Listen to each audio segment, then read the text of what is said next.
welcome to everyone. And my name is Sue Oehser. I've been a student here since 1990 when I walked in the gate. 2 years ago, I was the head student for the practice period, in the spring practice period for Oehser.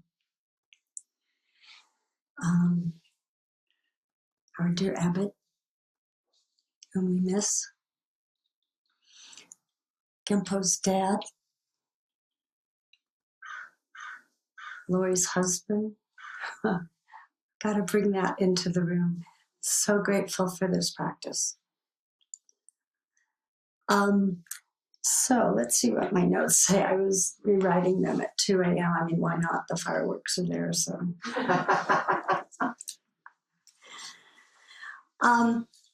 I really welcome everyone. And are there people who are new here? If you could raise your hands. Ah, great. I love it. Thank you for coming. Thank you for your beginner's mind, if that's what we can call it. We all need it.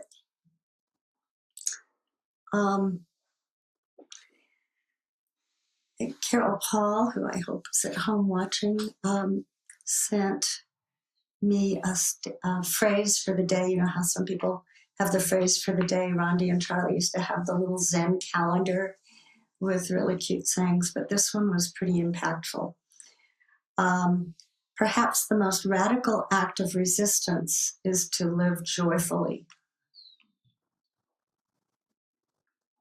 So maybe there'll be a connection to this talk for you. We'll see. I'd like to call this talk Playing with Zazen. In the term, I was a preschool teacher, and so play is really important, really powerful experience, I think, for everybody. We're in our bodies, we can play, we can discover. So I hope this is that kind of experience for you today. We'll see. I also am somebody who likes to go work out at the health club, so we could also call this the Awakening Gym. Zen teachers Norman Fisher and Susan Moon's book, What is Zen? It's a good book. Say we all come to practice to relieve suffering. Our practice is to return to body and breath and let go of cravings and fixations on fears, stories, I'm paraphrasing for myself here, memories and opinions, all of which create suffering. Zen teacher Darlene Cohen, in her book, Turning Suffering Inside Out, called sitting practice, building our coming back muscle. That is to come back to body and breath and concentration. Zazen and Sangha are reminders and muscle builders. Some people here have sat the last day of the 5-day sesshin, or sat all of 5 days. Let me get back to what I actually wanted to say. Some people here sat 5 days of the 5-day sesshin, which ended our June practice period and ended June 15th with our head student ceremony. Due to an aging body, I sat 3 of the days online at home. At times, and it was the same, I'm sure, for those in sesshin here in person, I felt stuck in physical, emotional, and mental suffering. No wide perspective, no possibilities. A week later, I identified that as craving comfort. I didn't like how I felt. I really didn't like how I felt. I still didn't like it. That only takes you so far. It's called a temper tantrum. Is this right?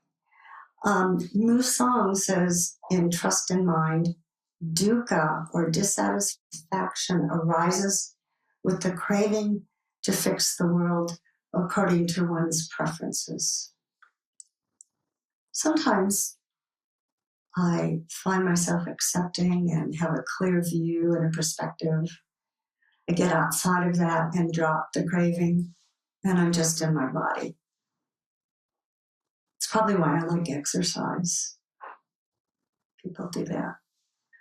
Or yoga, people do that.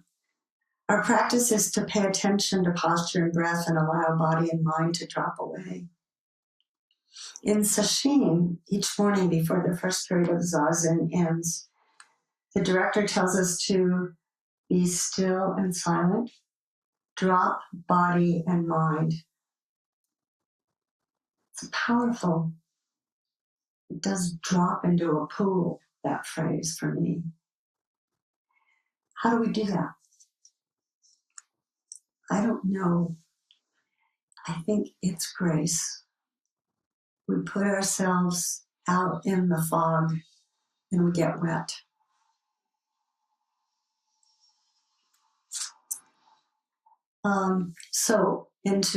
In response to that question, which is sort of alive for me, I'd say I want to talk about zazen instruction, which some of you were here for, and wonderful job that Genpo did today. I was tidying up the altar a little, and so I got to hear part of it. It was just wonderful. I really thank you for that. I'm going to go touch on some points on one of those zazen instructors here. And every Saturday we offer a zazen instruction at 8:40 in the morning in the Zendo, mostly, unless there's sesshin. And that's then in the community room. So we greet newcomers at the stairs, the bottom of the stairs of the Zendo or at the top. And we talk a little bit about our forms, how we enter the Zendo, find a seat, find our posture. We sit for 5 minutes together or so, noticing thoughts, returning to upright but not tense sitting. Is that about right? Okay. We mentioned we'd like people not to wear scented products or step on the meal boards, which are those wooden. And if that hasn't come through yet, then eventually it will. When you keep coming back, it's okay to make mistakes. So it's a spacious feeling to be here. Or it can be. Sitting with people, just breathing, adjusting one's own posture, noticing thoughts. As part of entering, playing with zazen, imagine, please, that you are standing inside the gate. You've just come in. Please take a breath in and out. Relax your neck and your jaw. Let's just do that together. Be in our body. Maybe we can roll our shoulders. And I'm hearing sort of creaky noises in my neck, which lately might go away after this talk. So we're relaxing, or we're being here. We may not label it relax, but it's like breathe in here, breathe out now. And then if you don't have a lot of stuff you're carrying, or if you're doing outdoor kinhin or indoor kinhin, walking meditation, some of you were taught shashu. Let's all do that. Most of us know it. It's the gentle fist of the left hand, and you can correct me, and the right hand over it. And it's about at abdomen level. So that's what we use in walking. And it's relaxed, and I think you use the term an egg under the armpit. Yeah, something like that. And it just makes a circle. This is called a mudra, shashu. I won't give a test on Japanese terms, but we do call it shashu. So we're standing inside the gate. We're in shashu, feeling our feet, feel your feet on the ground, or feel your feet on the ground. Rise up from that, out of your abdomen, no shoulders up, just down and back and open. Feel the breath in your chest and open to the flowers and the sounds of the birds and the traffic, and just lightly hold that attention. Sometimes I'm just overwhelmed with, I'm so glad I'm here, walking in the gate. So let's journey in our minds into the Zendo, and we've stepped to the back of the room to enter, and we're take a bow, and this is called Gasho. And also, I'm saying this for old timers as well as new timers. That goes about nose height, some inches away from the nose. Let's do a bow from the waist. And we can go back to Shashu, go find our seats, put our stuff under the tongs, and we take our seats. We find our posture. If this is new for you, that's great. If it isn't new for you and you know it, can you do something called cultivate beginner's mind with it? This is your body right now, right? That's what's helpful with this.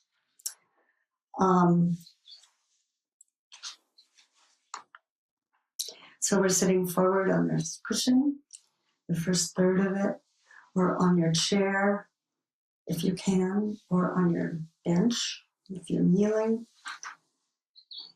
And let's just be aware of extending up from our seated posture, cultivating relaxation but alertness.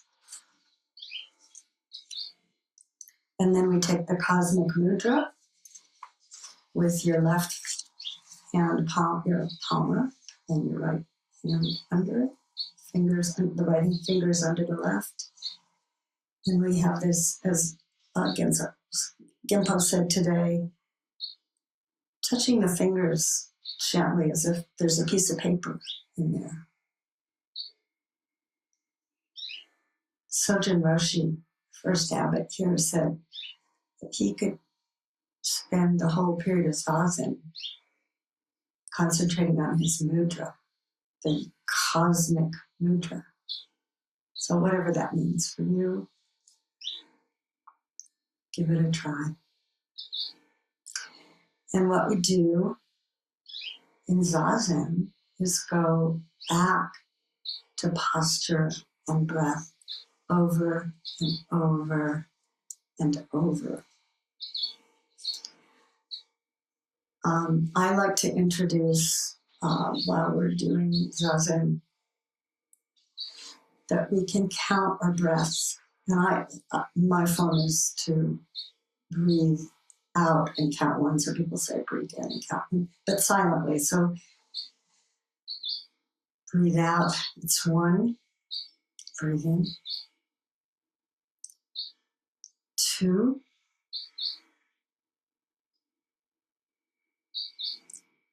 3, and so on to 10.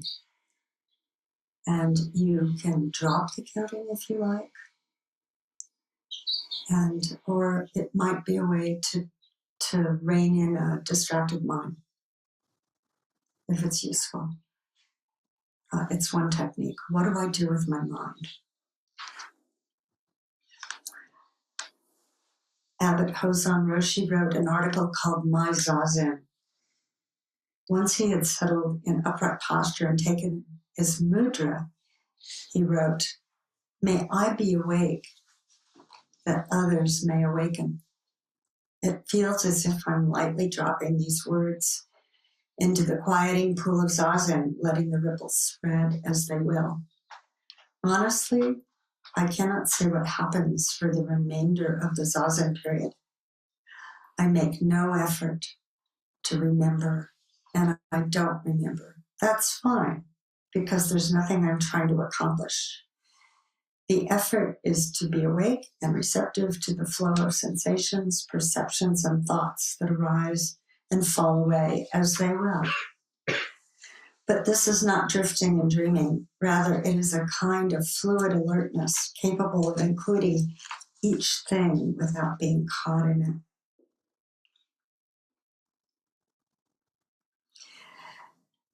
In the 1990s, I joined a small sitting group in the summers when I was in the Adirondacks. And that was led by my friend Nancy Kimball, who may be on this Zoom, but I don't know. There she is. Nancy, hi, thank you. I don't know if you remember the woman's name. I don't. This woman joined us, and I think from a Vipassana or Theravada tradition. And she led us in, I don't know if it was a silent chant and we read a piece of paper together, or if she guided us and we just sat zazen. But in any case, although I found her a little annoying, I kept the piece of paper, and I do have some copies. After it'll be put in the chat by Gensan, our tech host, I hope, for those online. And I have some copies which will be available after we have the experience of going through this guided process. What I found out later when I told Hozan about these 16 phrases, he said, oh yeah, the Satipatthana Sutta, and I nodded as if I knew what that was. And I never looked it up because I didn't remember the name, but anyway. So it turns out my friend Carol gave me her extra copy of a book with it in there, and I have another book by the same author discussing the Satipatthana Sutta. So here is called Transformation and Healing, Sutra on the Four Establishments of Mindfulness by Thich Nhat Hanh. So I'm coming to study this very late in my practice. And some people really have an early practice with mindfulness. It's a complicated and helpful thing. And I want to get out of the words and into the experience of it with people. Because sitting in this room or wherever you are together silently, except for that I will be guiding this, is can be powerful. So let me go with a few words, more words. Then we'll have some time to sit with it. I don't know what time it is, do we? 10:40. Oh, okay, great. So you can also find this practice in Thich Nhat Hanh's book, The Heart of the Buddha's Teaching, which I happen to have. So Thich Nhat Hanh speaks about body and mind becoming one. We are able to restore the wholeness of ourselves. And he offers this gatha, or phrase, that might be a prayer or an aspiration. Breathing in, I calm my body. Breathing out, I smile. Dwelling in the present moment, I know this is a wonderful moment. But when we are divided, distressed, then what? So there are different techniques, including having the breath, places to go with this. Hozan suggested breathe in, just out, this, just this.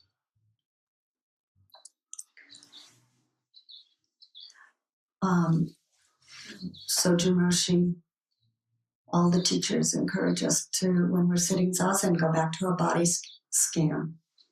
That's what we do. This is a body and breath practice. And He says in meditation, we can look deeply into things in order to see the essence. Due to our insight and understanding, we can realize liberation, peace, and joy. He says we can observe the nature of anger, anxiety, and fear. So, to go back to my experience, difficulties in sesshin, I wasn't observing them. I was just I was in aversion to them. That's a great way to suffer. And I couldn't let go. Sometimes I can. So he says we can observe the nature of anger, anxiety, and fear, which are the ropes which are binding us to suffering. And oh boy, does that come clear. If we want liberation, he says, we need to observe their nature, which is ignorance, the lack of clear understanding. When we misunderstand a friend, he says, we may become angry at him, and because of that, we may suffer. But when we look deeply into what has happened, we can end the misunderstanding. Our suffering will disappear. When we are aware of the object, we look deeply into the object to shed light on it. Therefore, mindfulness means awareness, and it also means looking deeply. The boundary between subject and object can disappear. He calls this the essence of meditation. And as I said, it's grace. It arises. You can't make it. You take what you get. And there's help. Sangha, study, taking care of ourselves.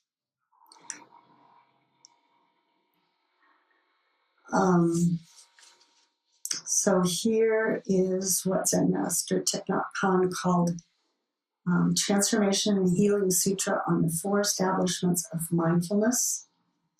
Here's a little of what he said. The four methods of mindfulness described in the sutra are mindfulness of the body, mindfulness of the feelings, mindfulness of the mind, and mindfulness of the objects of mind, which in Sanskrit is called dharmas. And I'm not going to define those terms today. Maybe never. In the establishment known as objects of mind, the practitioner is fully aware of the five aggregates which comprise a person: form, feelings, perceptions, mental formations, and consciousness. The sense organs and their objects, the factors which can obstruct understanding and liberation, the factors which can lead to awakening, and the Four Noble Truths concerning suffering and the release from suffering. And we study this. This is what we study, this very broad, lifelong study.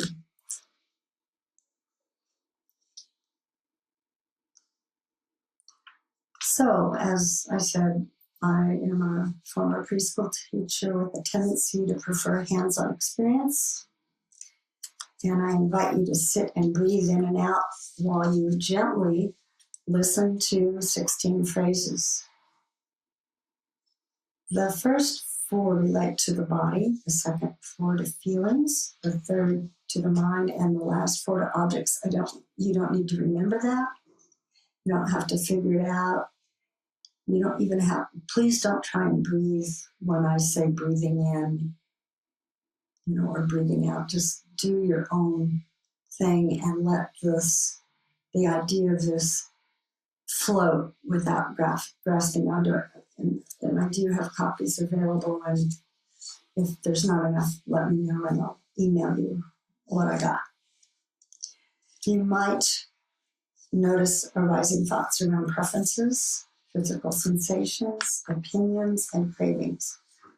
Return to posture and breath in the mudra, your cosmic mudra, and notice, I hope, refreshment and ease together. So if we're ready, if we can take our mudra, maybe just put our papers down, except for me. So let's do this. It won't take long. Breathing in. I know I breathe in long, even if you're not breathing in long. Breathing in. I know I breathe in long.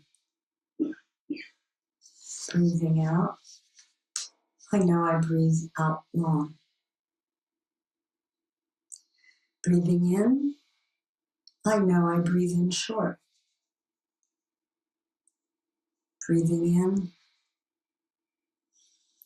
I know I breathe out short. Breathing in.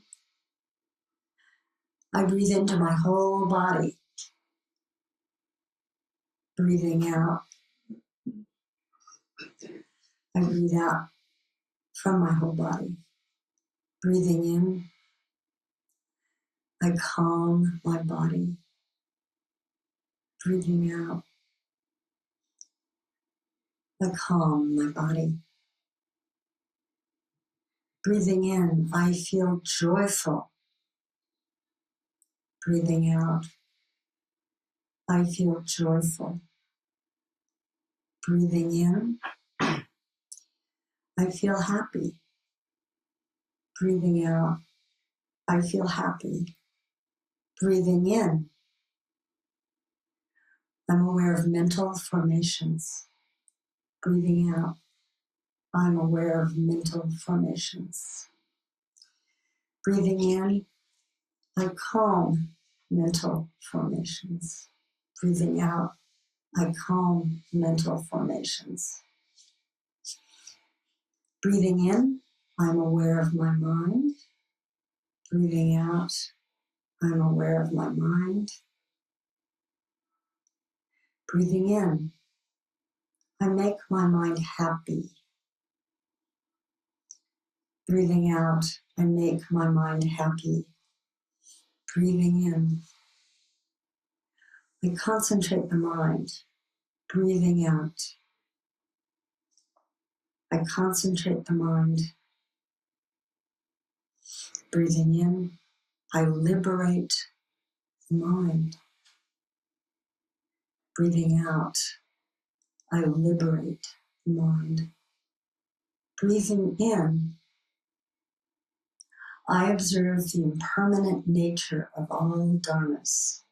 Breathing out, I observe the impermanent nature of all dharmas. Breathing in, I observe the disappearance of desire. Breathing out, I observe the disappearance of desire. Breathing in, I observe cessation. Breathing out, I observe cessation. Breathing in, I observe letting go. Breathing out, I observe letting go.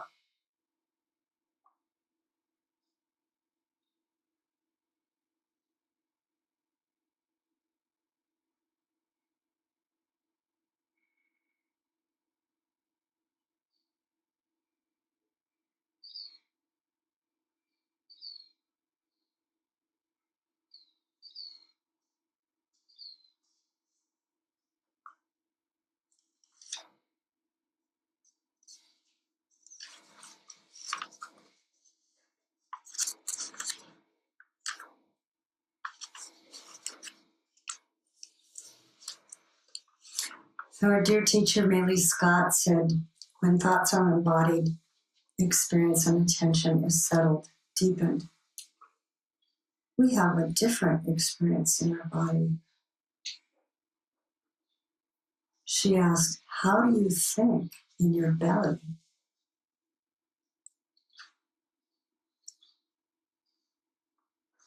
She says the experience of ourselves is much more whole, no longer bothered by the question, am I doing it right? Pulling from Suzuki Roshi, each part of your body should participate in zazen independently. We are not doing self-centered zazen. The mudra is important and should be placed in its own position. Legs doing zazen in pain. You are not practicing zazen. The rest of the body should help. Part of the body, like right now, I'm having a leg cramp, so I'm going to help by moving. Having difficulty. And then going back to Darlene Cohen in her book, Turning Suffering Inside Out, she writes about concentration practice or developing the coming back muscle. She says it doesn't matter how many times our mind wanders, just notice and then patiently and kindly return. She compares this to puppy training. She said that counting breaths helps us to notice our mind wandering, and we may notice obsessive thoughts or habits of mind. We get to know ourselves and treat ourselves gently without comparison and criticism.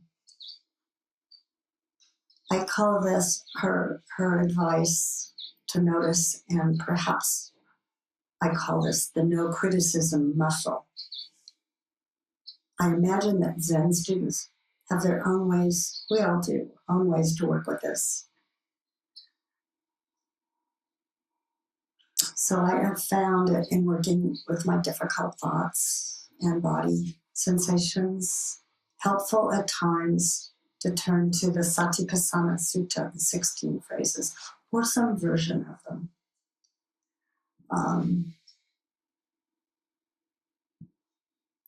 So I'm reminded again of the session director's advice, instruction, invitation, aspiration, which happens near the end of the first period of zazen and sesshin or sitting days,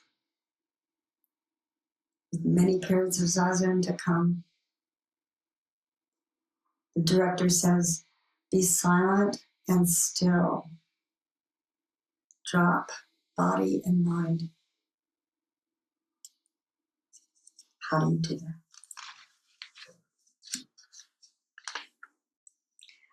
Thank you very much. I think I'm done with what I've brought to say. How much time? About 15, 20 minutes. Okay, that's okay. Yes, Lori, is that your hand, please? Yes, I want to give the mic.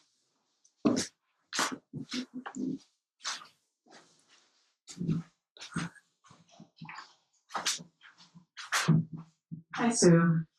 I just wanted to reflect back something very much along the lines of what you've been saying today.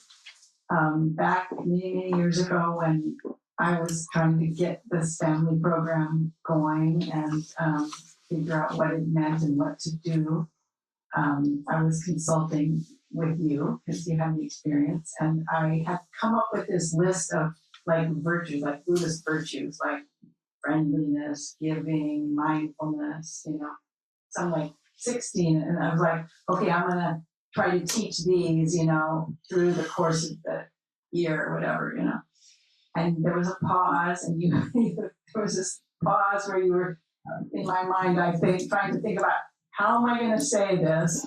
And it was, children go from the concrete to the abstract. And that became how we proceeded. Like, so what can we do? What can we actually do together that evokes friendliness? What can we actually do together that is giving, And I just want to reflect on that. That's always stayed with me. And I want to thank you very much and appreciate you so much in your talk too. Thank you. Thank you so much, Lori. Appreciate that. Ellen? And then if there are people online, you'll need to do that little icon so I can see that you want to talk, and our tech host can help. Yes, Ellen. Hi, Sue, and thank you for your talk. You're always sort of an inspiration to me. And I'm thinking about how to say this because, it feels a little like critical or something, but it's not. This is really a question for me. So I have read the Sutra before and I'm fairly familiar with it. But when I breathe in and it says feel happiness, I run into a kind of a concrete wall when I don't. So that's kind of my question. How do you work with that? That's what was hitting me in sashimi. I have found comfort with that, like the possibility opens up of, I'm not stuck here. I was stuck exactly what you're talking about. I'm not happy, like breathing in, I feel joyful. Right now, I'm going to go hit somebody, It's like that's what comes up, I completely understand. And, I've used this to settle my mind so I can go to sleep. It didn't work lately. And so, like, no guarantees. It's a technique, I think. I don't think it's a have to.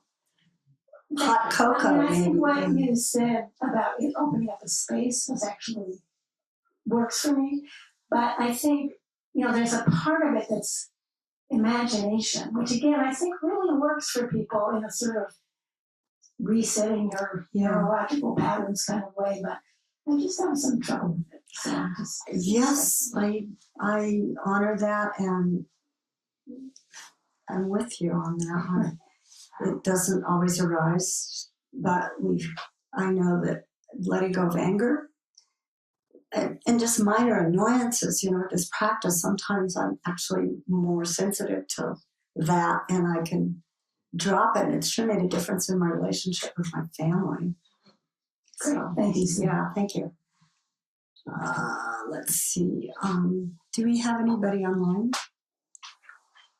Nobody Who online. wants to say something? No, not yet.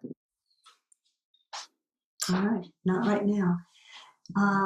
Deborah, and let's do Mary first since the microphone is near her. Then we'll go to Charway, and then we'll go back to Deborah. Help me remember all this. Thank you.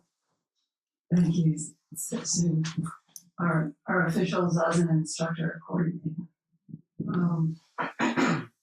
I have an example of what Ellen is asking about in my own life. I was trucking, and on a long hike, and I early on in my practice took the present moment, wonderful moment, or perfect moment as my mantra, taking it step by step, and it was really wonderful while things were going well. And then things started to really go sideways. The storm came in, we didn't get to go where we wanted to go. We had to turn back. And I was pretty much kicking cans all the way down the trail and separating myself from people. I didn't want to be around anybody. And it occurred to me that if it was a good mantra going up, it might have been good mantra going down. So I sort of started a little resentfully doing it. Yes. Present moment, wonderful moment, present moment, wonderful moment, in that. And after a while of that, it occurred to me that in my mind, I had it completely upside down. I had it in mind as an affirmation, like I was weeding the garden of my mind and making it so. Isn't that annoying? And that it doesn't work that way. You can't make it so mentally as an instruction. And that actually what it was an instruction about was that even when it's all going wrong, it's a wonderful moment. And because I realize I'll never be right here in this place like this. And it was raining, I was soaked to the skin. And I was in a rice field, and the whole rice field turned into this luminous green. I mean, it was like, if I see what's here, that's a different experience. I'm trying to make it so. Right, already here. Already here. Yeah. Right. Yeah, thank you so much. Let's see, Charway and then Deborah, please. And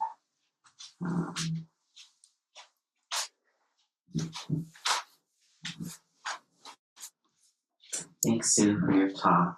You're welcome, Shirley. And thank you for the guided experience. I thought, oh, Zen student, preschool student.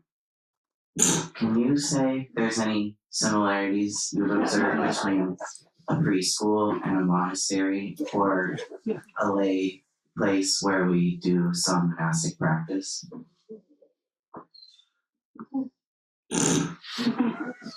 Yes.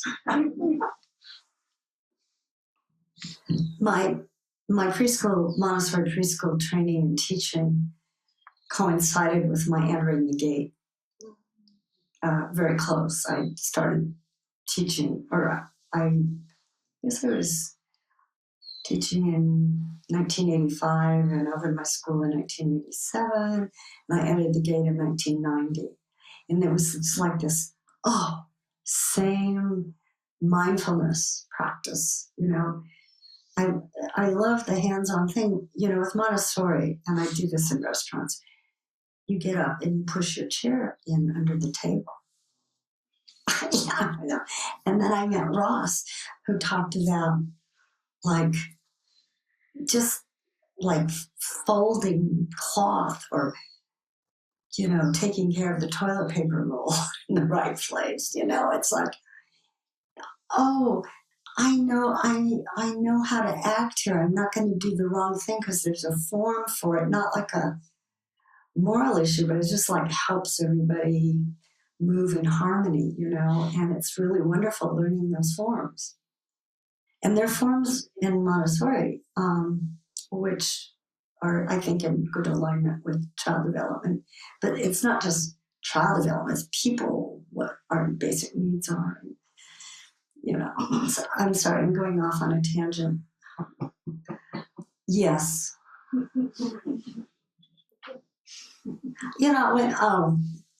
God. There's this training, you're cooking, and you can be trained to be a cook for our Saturday program, our sessions. And in Montessori, how long do I have? I better stop. But in Montessori, one of the practices is the teacher demonstrates these different things, and there's lots of choices to make, and the children choose what they want to do, and then they put it back and clean it up. And it's really great because kids get to squeeze sponges and pour water. And they can also, those little knives that you get for pumpkins for Halloween? So they're orange handled and they're not sharp, but they have a serrated edge. And you can use them, you show the kids how to cut carrots. They can cut little rounds of carrots. Wash your hands, get the carrot, place it out on the surface, cut the carrot. Here's a little bowl, put the slices in. And then you take it and you say to a child, would you like a carrot? The children are serving. And it's like, that's how we serve here. We don't say anything, but you offer the bowl or the pot to the person and fill their bowl. And it's just my kind of thing. Thank you so much. Deborah, please. Can't tell. Do we need to turn up the volume on this thing? You're okay. Okay, Libby says okay. All right, good. Thank you, Ben. Thank you, Sue, for your talk. Thank you. I really appreciated you reminding us that you taught in a nursery school. And it brought up my question around mindfulness. And they always say children are naturally mindful, naturally sort of, they don't have as many formations as an adult and that sort of thing.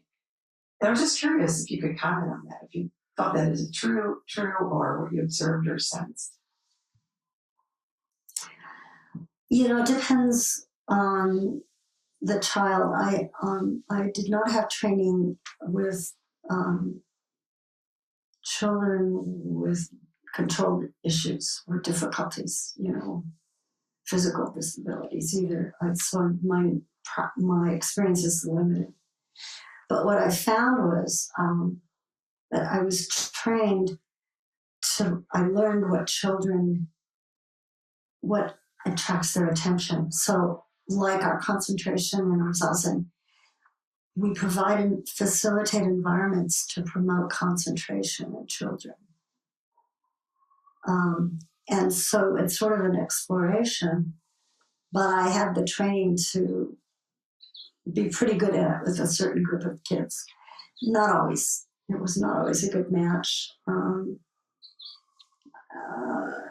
One time a father brought his son in to observe the program. It was just a morning program, part-time, very part-time. I never had the energy to do full-time teaching in daycare. I couldn't do that. But so we were at circle, and I was offering various things, and you don't talk at children, you don't talk too much. It's physical. And the child was just really interested and quiet and still. And and then he went over to the easel and started painting. And first of all, his father said to me after the circle, "How did you get him to do that?" It was very aggressive. It was really aggressive. I was really on the kid's side and not on the father's side at that point. And I said, well, I understand children. That's my training, to present an environment that encourages their focus and concentration and physical manipulation and fun, discovery. And then the child went, oh God, okay. The child went over to the easel and started painting. And I asked the father to please sit and just observe and get a feel for it. And he couldn't do that. And he went over and started yapping at the kid over his shoulder. And this is not just Montessori education. You don't mess with somebody's work. You don't do that.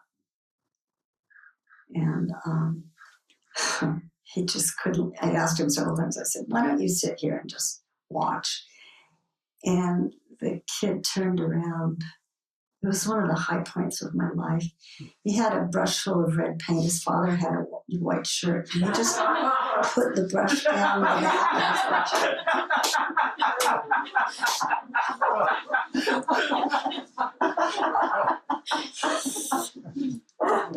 Am I a bad person?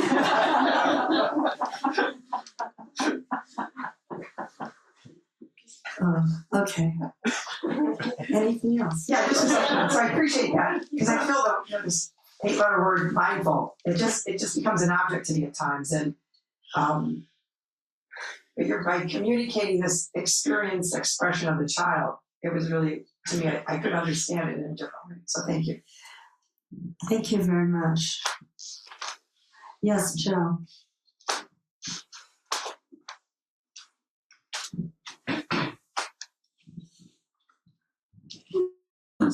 Good morning, Joe. Thank you for being here.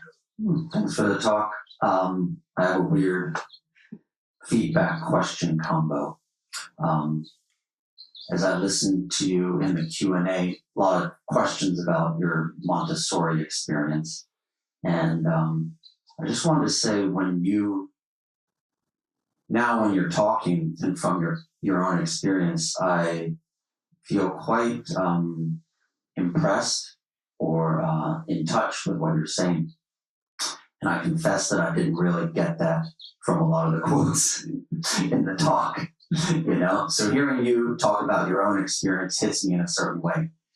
And something that I hear you talk about a lot in meetings, in Q&A, today you talked about a lot. Well, that was powerful. That was powerful. Powerful. That quote, that word, you mentioned powerful a lot. And so I'm wondering, I'm taking the opportunity, what does that mean to you? What is that experience when something is powerful? What is important about that to you? Just because I think that I never experienced that. I never think like, oh, wow, that was a powerful moment. And then I hear you say it. I'm like, oh, what did Sue experience? So I'm curious, and I want to know a little bit behind that word with your own experience. Yeah. Thank you, Joe. Wow. And may I say, welcome in your robes, priest robes. Thank you. It's really beautiful. Feels awkward and confusing. Yeah. What does that take, about a year to get used to? Hopefully. So powerful. Yes. Okay. What does that mean?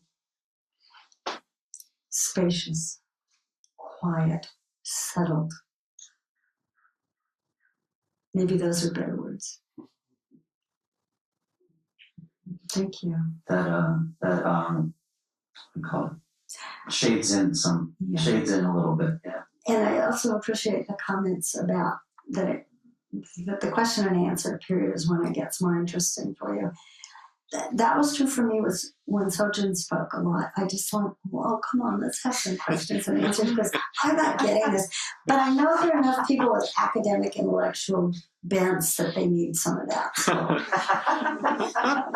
full disclosure, I'm looking for a couple things to throw in here. You're looking after everyone. Thanks. Peter, thank you. And Ben, thanks for running that mic. How many minutes? About 30. Okay, thank you.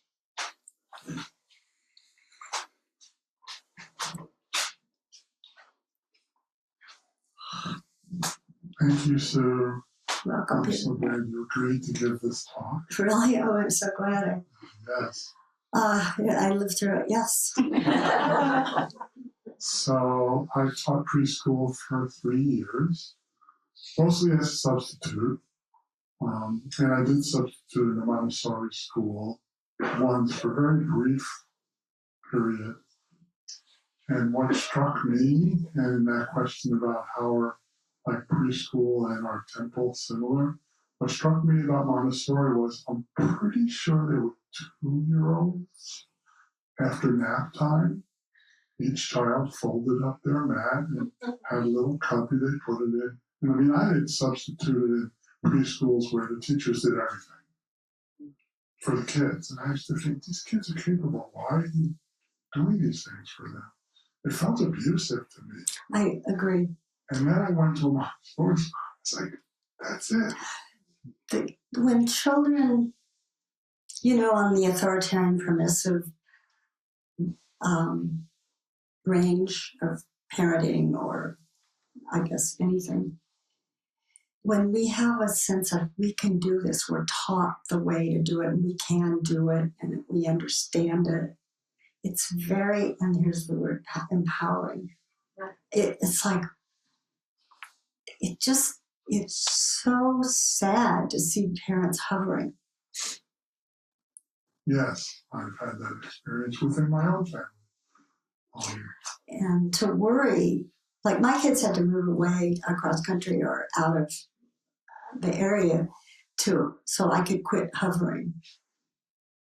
It's like we don't generally get feedback early enough. They said to me, why didn't you learn child development earlier?